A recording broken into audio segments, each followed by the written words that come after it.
রাজধানীর বারিধারা থেকে আমাদের সাথে যোগ দিয়েছেন সাবেক আইজিপি নুরুল হুদা। আপনাকে স্বাগত জানাচ্ছি ইন্ডিপেন্ডেন্ট সংবাদে। এবং যেমনটি আমরা জানি যে স্বরাষ্ট্র উপদেষ্টার পদত্যাগ দাবি করা হয়েছিল এবং পদত্যাগ করছেন না স্বরাষ্ট্র উপদেষ্টা। তিনি পদত্যাগ করলে কি আইন শৃঙ্খলা পরিস্থিতি ভালো হয়ে যাবে বলে মনে করেন?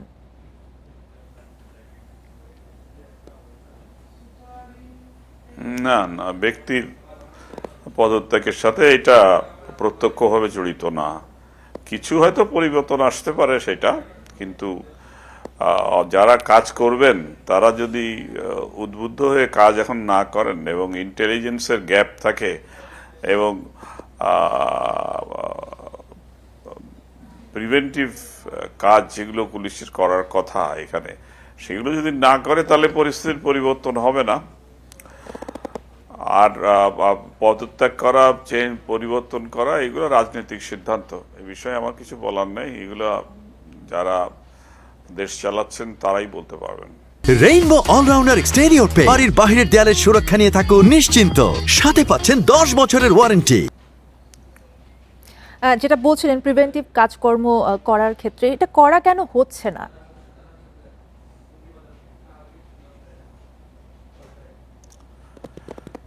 সেটা তো বলতে পারবো না। একটা বিরাট পরিবর্তন হয়েছে এখানে, যেখানে 1200 লোক মারা গেছে, কয়েক হাজার লোক আহত হয়েছে এবং পুলিশ বাহিনীরও প্রচুর। এবং পুলিশ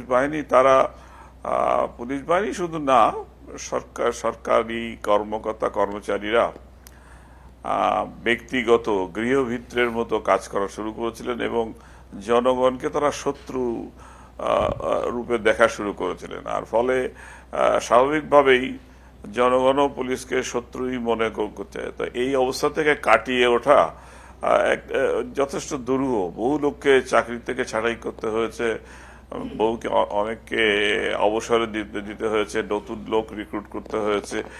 এমত অবস্থায় সম্পূর্ণভাবে পুরো শক্তি নিয়ে এবং উদ্যমের সাথে কাজ করা তো একটু কঠিন হয়। তবে কাটিয়ে ওঠার চেষ্টা হচ্ছে। আশা করা যায় ইলেকশনটাও একটা বিরাট ব্যাপার না, কোনো রহস্য। আরেকটা বিষয় লক্ষ্য করা যাচ্ছে যে গানম্যান দেয়ার হিড়িক পড়েছে, এতে কি সরকারের ব্যর্থতা প্রকাশ পায়?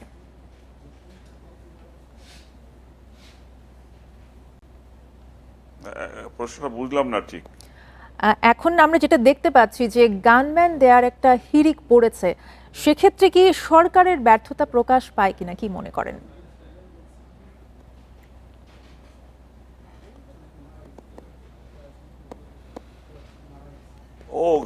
গানম্যান এইটা সশস্ত্র রক্ষী না, এটা লোকজন নিরাপত্তার অভাব বোধ করতেই পারে। যেহেতু অবৈধ অস্ত্র আছে, বৈধ অস্ত্র ব্যবহার হচ্ছে অবৈধ কাজে, তো সেখানে প্রত্যেক নাগরিককে রক্ষা করা, বিশেষ করে যারা পাবলিক কাজে আছে, যারা ইলেকশনে লড়বেন যারা বা অন্য কাজে, তাদের নিরাপত্তা দেওয়াটাও সরকারের দায়িত্বের মধ্যে পড়ে।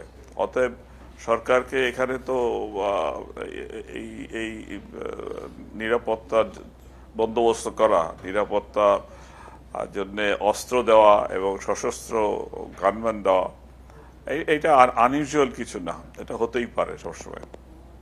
জি, জনাব নুরুল হুদা, আপনাকে অনেক ধন্যবাদ আলোচনায় যুক্ত হবার জন্য।